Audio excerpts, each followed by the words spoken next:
Take a look at how English builds a question. This word do at the start serves no purpose other than acting as structural filler. You aren't actually doing anything. The word carries zero semantic meaning. We see the same friction in our spelling, the silent K in knife, or the GH in through. Non-native speakers often view these as errors that survived by accident. In 1712, the satirist Jonathan Swift proposed a national society to arbitrate and limit changes in English. He believed language reached a pinnacle and wanted to lock it in place to prevent what he saw as inevitable decay. This is the prescriptivist view, the idea that English is a rigid rulebook and that any structural change is a sign of decline. However, treating language as a static textbook ignores its true nature. The spelling irregularities and grammatical loops of English preserve a living archaeological record of human history.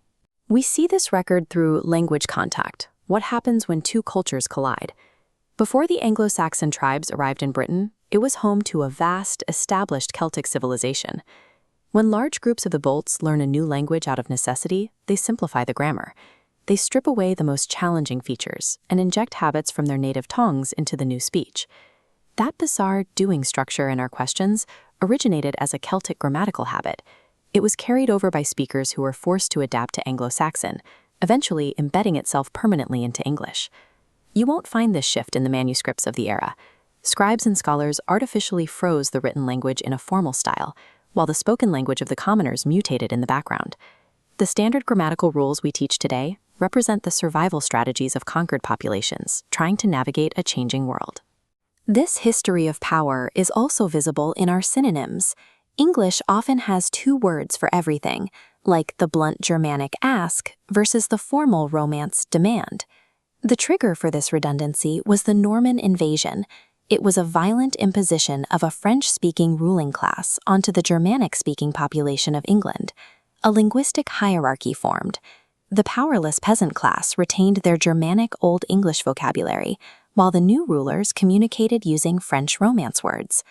Over several centuries, these class-segregated vocabularies merged, giving us a layered system where we choose the precise emotional shade of a word. Every time you choose between a simple word and a formal synonym, you are replaying the dynamics of an ancient class war. The writer James Joyce viewed words as fossil poetry, time capsules that map the mechanics of the human mind. He believed etymology could reveal how we perceive reality. Take the word social. We can track it back to the Latin socius, which referred to a companion or an ally, but the root goes further back to the Proto-Indo-European sequa, meaning to follow. In its original context, this meant following a leader or a herd for physical survival. Tracing this ancient root reveals that our modern digital networking habits are wired directly into ancient survival instincts. English became a global powerhouse because it lacked a central authority. It freely absorbed Norse, French, Celtic, and Latin, mutating to fit its environment. Today, non-native speakers outnumber native speakers 3-to-1. This vast global population is currently driving the creation of entirely new varieties of English. Jonathan Swift was wrong. A language that stops changing is dead. Every single sentence we speak or type contributes to a living museum of human trade, conquest, and connection.